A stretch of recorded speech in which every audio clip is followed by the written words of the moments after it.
So I want to propose a question into other bending forms. Because we understand that Toph is an absolute prodigy at earthbending, where she was able to discover the minerals inside of metal in order to metal bend. And that's like a deeper, more complex version of earthbending. And that makes me think, can someone that's a prodigy at waterbending, can they make almost any form of liquid into H2O, like drinkable water? Like for instance, if they're out in the ocean surrounded by salt water, can they just purify it into fresh water by removing a significant amount of salt and dirt content? Because it's manipulating minerals just like how Toph did when she invented metal bending. Because someone that was self-taught like Hama was able to pull water out of thin air and then transform them into ice shards, it makes you consider what other elements can do. And people tend to overlook this Fire Lord Sozin feat that he did during Roku's flashback, because he does something very interesting. It makes you wonder, can all firebenders extract heat to a certain degree off of anything? Just like he did with this lava in order to make it dry up? Just some questions I think about. Draw wisdom from many different places. If we take it from only one place, it becomes rigid and stable. It makes me wonder how far bending can actually go depending on who you study from. Zuko, in his fight against Azula, he took a very waterbending like stance mixed with his breathing technique from his firebending. Because it makes me wonder, who did Fire Lord Sozin study under to be able to do something this amazing? Because in all honesty, we don't see anyone else do this sort of bending throughout the rest of the series. It seems very different and unique from the regular firebending positions, kind of like the form for redirecting lightning. And we do understand how powerful waterbenders are, because any substance on Earth that has a slight bit of fluidity behind it, a waterbender can manipulate it to a certain degree. Just like how earthbenders can manipulate anything that have traces or minerals similar to earth or dirt, which is why Toph was able to manipulate the space rock, because it probably had the same minerals as earth or similar. But it's very clear that training under or with the other element made Team Avatar as strong as they was. As we do know from Toph, she is able to feel the vibrations through the earth, which helps her have a deeper connection with earthbending over every other earthbender that we notice throughout the series.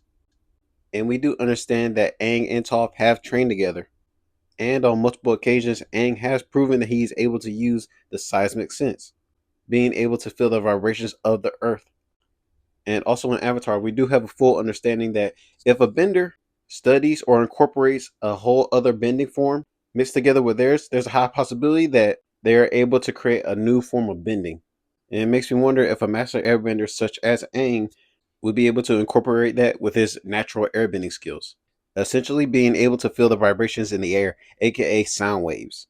And knowing that's not too far off, when you really think about it, the air nomad door was the only door in Avatar that made noise in order to open it. For all we know, there could be an airbender somewhere that studied the earthbenders to be a sound bender, which is insane.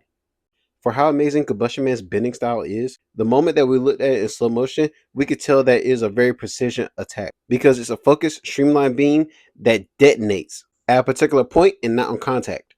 Because at one point I thought it was similar to like a beam where it goes and once it makes contact, it explodes. But no, actually it's a detonation instead of like actual contact. Because we see it pause here before exploding. And it's very clear that he trained very hard to do that with his firebending. So it makes you wonder if it's possible to do it with other elements. Like for instance, if Aang threw a ball of air and right before the point of contact it explodes into sharp winds. Because we do understand that airbenders can create these wind tunnels or vacuums with their palms. Or let's say a waterbender like Katara, she probably able to do something like that similar but with ice shards. Or with blood bending, make shards out of blood while inside your vein. But something like this doesn't seem impossible for Aang to master, especially when he invented the air scooter, which is compressed air that he rides around on, which that's amazing all in itself.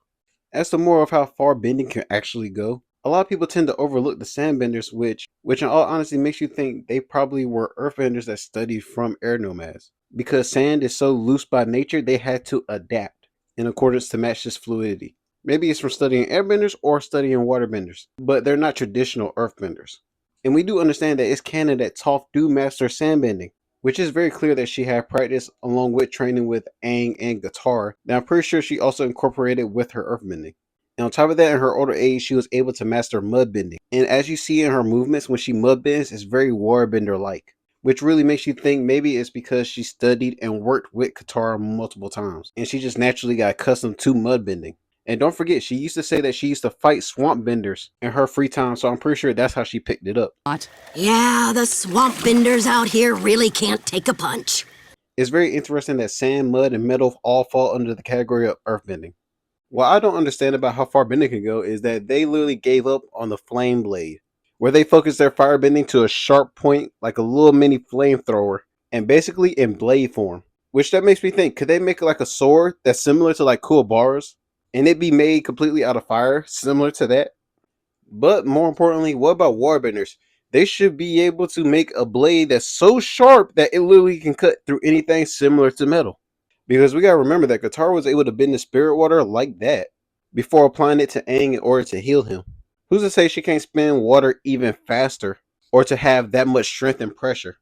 And they have shown us that waterbenders are able to manipulate waters in absolutely tremendous ways, whether it's smoke, ice, even blood. So them being able to make a high power pressure washer isn't too far out of reach, especially if they had enough water. And to be honest, according to Avatar logic, they can never run out of water as long as they're surrounded by air. I just feel like that was a bending form that really went to waste. I think it's safe to say that we all understand that Toph is the reason that guns aren't a thing in Avatar, right?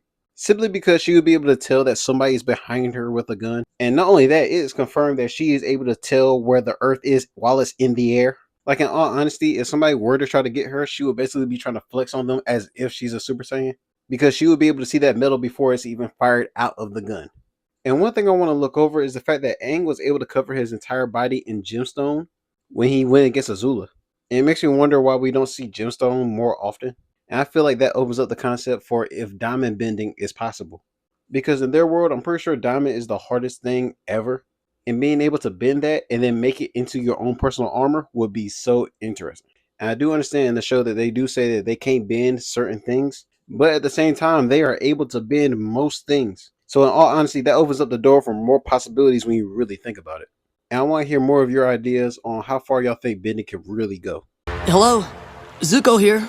And if you like that video, make sure you like, comment, and subscribe. And also let me know what you think the next video should be based off of. Because like I say at the end of all my videos, I read every comment and I make sure that y'all are heard. Because I'm trying to get to 50K by the end of the year, I would love to have your support and hear more about your ideas.